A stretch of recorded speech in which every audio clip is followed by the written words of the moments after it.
এবার ফেঁসে যাচ্ছেন জাতীয় দলের ক্রিকেটার ও সাবেক সংসদ সদস্য সাকিব আল হাসান। তার বিরুদ্ধে হত্যা মামলা দায়ের করা হয়েছে। শুধু তাই নয়, সামাজিক যোগাযোগ মাধ্যমে তুমুল আলোচিত সাবেক সংসদ সদস্য ব্যারিস্টার সুমন এবং চিত্রনায়ক ফেরদৌস আহমেদের বিরুদ্ধে হত্যা মামলা দায়ের করা হয়েছে।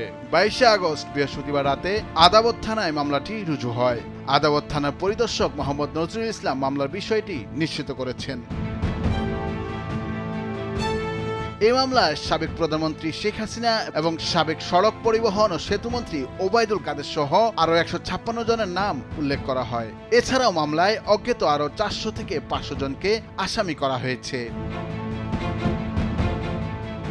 মামলার এজাহারে বাদী অভিযোগ করে বলেন, গত 5 আগস্ট রোবেল আদাবরে রিং রোডে প্রতিবাদী মিছিলে অংশ নেয়। এ সময় আসামিদের প্রত্যক্ষ ও পরোক্ষ নির্দেশ, প্রচারণা, সাহায্য, সহযোগিতা ও প্রত্যক্ষ মদদে কেউ মিছিলে গুলি ছোড়ে। বুকে ও পেটে গুলিবিদ্ধ অবস্থায় রুবেলকে হাসপাতালে নিলে চিকিৎসারত অবস্থায় 7 আগস্ট মারা যান।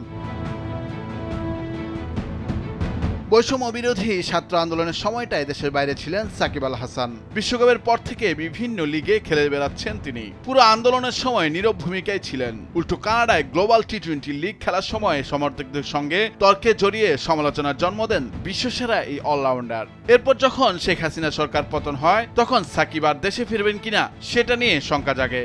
নানা আলোচনার মাঝে শেষ পর্যন্ত পাকিস্তান সিরিজে সুযোগ পান সাকিব। কানাডা থেকে সরাসরি পাকিস্তানে যোগ দেন তিনি।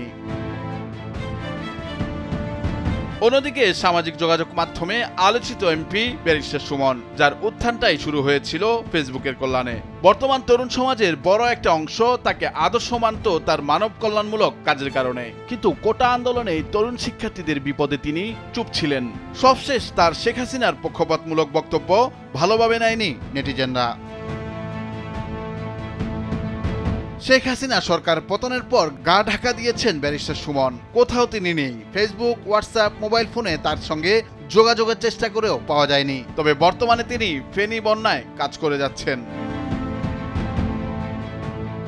এদিকে চিত্রনায়ক ফেরদৌসের ভাগ্যটাও সুপ্রসন্ন নয়। দ্বাদশ জাতীয় সংসদ নির্বাচনে ঢাকার 10 আসন থেকে নৌকা প্রতীকে জয়লাভ করেন তিনি। কিন্তু 8 মাসের মাথায় শেখ হাসিনা সরকার পতনের পর তারও খোঁজ পাওয়া যাচ্ছে না।